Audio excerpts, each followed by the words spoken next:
में बरखान जो हैं वो इस तरीके के नज़र आते हैं। अर्धचंद्राकार बालू का स्तूप है जो कि लंबवत व अनुप्रस्थ बालू का स्तूप के जैसे हमें नज़र आते हैं। नेक्स्ट है हमारा तटीय मैदान।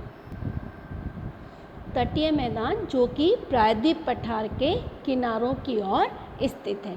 प्रायद्वीप पठार जो कि एक त्रिभुजाकार मेज की आकृति में हमें नज़र आता है, उसके दोनों ओर एक और पश्चिम तटीय भाग और दूसरा और पूर्वी तटीय भाग, इसको दो भागों में बांटा हुआ है। ठीक है, यह अरब सागर से लेकर पूर्व में बंगाल की खाड़ी तक विस्तृत है। यह भाग मैंने आपको बताया कि यह दो भागों में प्रायद्वीप पठार की नदियों के द्वारा और पूर्व की नदियों के द्वारा, यह भाग नदियों से लाई गई मिट्टी के कारण ही बना हुआ है। पहला भाग हम पढ़ते हैं पश्चिम तटीय भाग के बारे में। पश्चिम तटरेखा जो है वो घाट के मध्य में स्थित पश्चिमी तटीय मैदान को हम कहते हैं। यह मैदान सकड़ा मैदान है, यानी कि कुछ छोटा है। यह 3 भाग में है। इस मैदान के उत्तरी भाग को मुंबई तथा गोवा के तट को कोंकण, गोवा से मंगलोर के मध्य के भाग को कन्नड़ और मैदान, और मंगलोर से कन्याकुमारी तक के भाग को, दक्षिणी भाग को इसको मलाबार तट कहते हैं। दूसरा है हमारा पूर्वी तटीय भाग। यह भाग पूर्वी तटरेखा और पूर्वी घाट के बीच में स्थित है, तो इसे पूर्वी मैदानी तटीय भाग कहते हैं।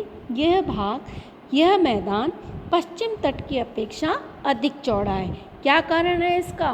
पूर्वी तट का मैदान कम चौड़ा है और पूर्वी तट का मैदान अधिक चौड़ा है और पश्चिम तट का मैदान कम चौड़ा है।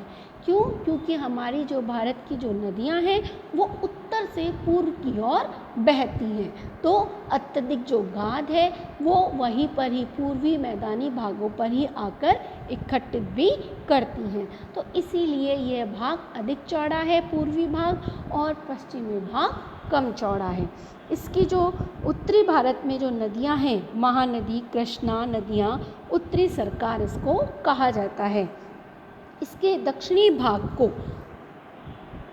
कृष्णा तथा कावेरी के मध्य को कोरामंडल तट कहते हैं, जो कि महानदी, गोदावरी, कृष्णा, कावेरी इस तट पे विशाल डेल्टा का निर्माण भी वह करती हैं। इस मैदान के तट पर कुछ झीलें भी हैं, लैगून झीलें कहते हैं जिसे। इनमें चिल्का और पुलिकट झील प्रसिद्ध है। यह खारे पानी की जो सबसे बड़ी झील है, यह उड़ीसा में महानदी डेल्टा के दक्षिण में स्थित है। ठीक है, तो इसको ध्यान रखना। लैगून किसे कहते हैं? जो कि खारे पानी की जो झीलें समुद्र के पास में होती हैं, उन्हें लैगून कहा जाता है। लास्ट है हमारा द्वीप समूह।